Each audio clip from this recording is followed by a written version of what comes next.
For 20 long years, the world lost sight of Jesus Christ. From the age of 12 until 30, the Bible goes silent. No stories, no miracles, nothing. But can we really believe he lived as just a simple carpenter, only to suddenly shake empires with wisdom that outlives centuries? Or was he traveling through temples, deserts, and mountains, gathering secrets that changed humanity forever? Let's uncover why Jesus vanished and where he truly went. Number 1. The mystery of silence. When we read the Bible, one strange thing stands out immediately. We find a few glimpses of Jesus' childhood, and then there is the scene where, at the age of 12, he is seen in the temple, speaking with great wisdom to the scholars and astonishing them with his understanding. But after this moment, the story goes completely silent. From the age of 12 until around 30, there is no mention of him at all. Nearly 2 decades of his life vanish into silence. The official explanation from the church has always been simple. Those years were ordinary. Jesus, they say, lived quietly in Nazareth, working as a carpenter alongside his earthly father Joseph, living the life of a humble man. But can we really believe that a man living a completely ordinary life suddenly appeared at 30 with words so powerful that they shook empires, inspired multitudes, and continue to transform hearts even 2,000 years later? Can such depth and wisdom arise without preparation? This silence is not empty. Like the pause between notes in a song that gives music its depth, the silence in Jesus' life feels heavy with meaning. Perhaps those lost years were not lost at all, but years of search, study, and transformation. Perhaps the young Jesus was traveling, learning, and preparing himself for the mission that lay ahead. It is in these silent years that the seeds of the teacher, the healer, and the revolutionary may have been planted. Number 2. Journeys and legends. All around the world, whispers and traditions have survived that try to fill this gap.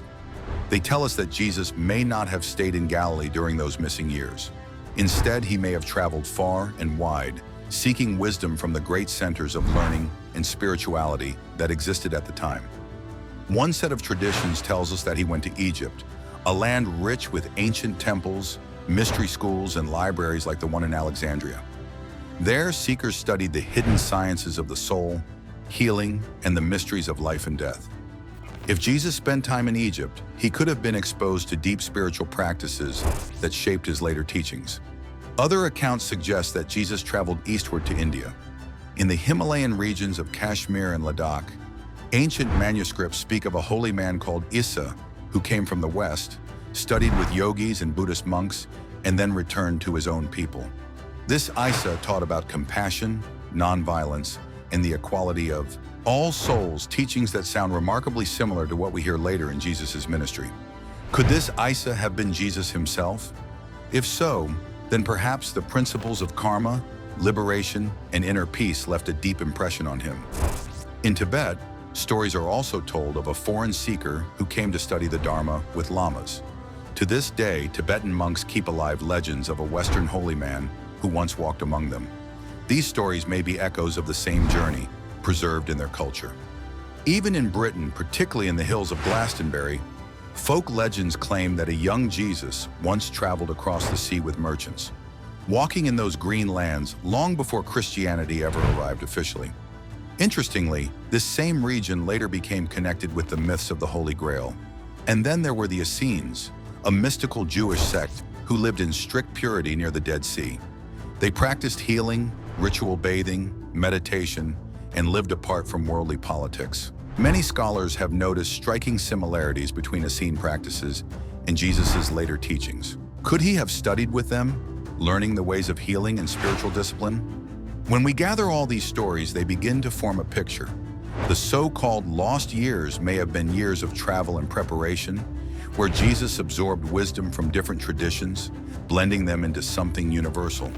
He was not just a carpenter hidden in a village.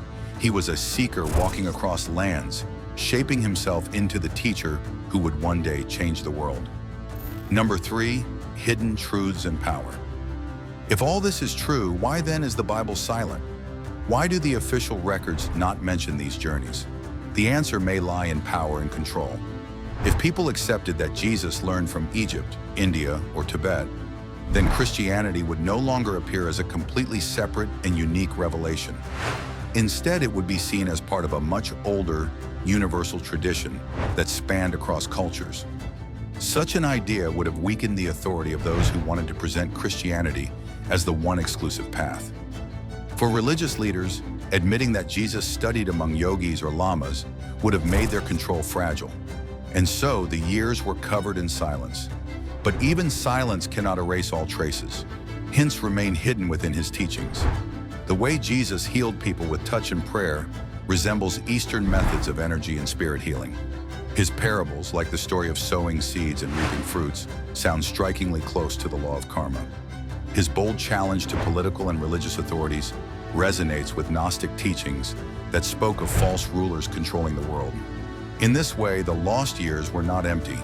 They were a training ground where the human Jesus was shaped into a spiritual master. His wisdom was not created in isolation, but forged in the fire of many traditions, gathered into one. Flame number 4, a mirror for us. The mystery of Jesus' lost years is not only about history, it is also about us. It is a mirror that reflects our own journeys.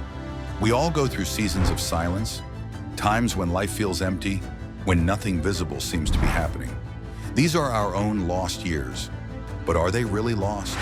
Or are they the hidden seasons where we are being prepared for something greater?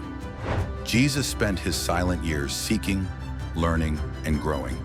When the time was right, he stepped into the open and began his mission without needing permission, without needing a title, and without waiting for recognition. His voice carried weight because his silence had given him depth. In the same way, your hidden years, your struggles, your doubts, your quiet efforts are not wasted. They are shaping you. Just as the seed lies unseen beneath the soil before breaking into the light, your unseen days are preparing you for your own flowering. Think of the practices he may have touched. The Essenes bathing in purity, the yogis breathing in silence, the mystics telling stories full of symbols. You too can embrace your hidden season by letting go of what burdens you, by finding stillness in your own heart, and by seeing your challenges as part of your transformation. The truth is this: when no one is watching you, your real self is being formed.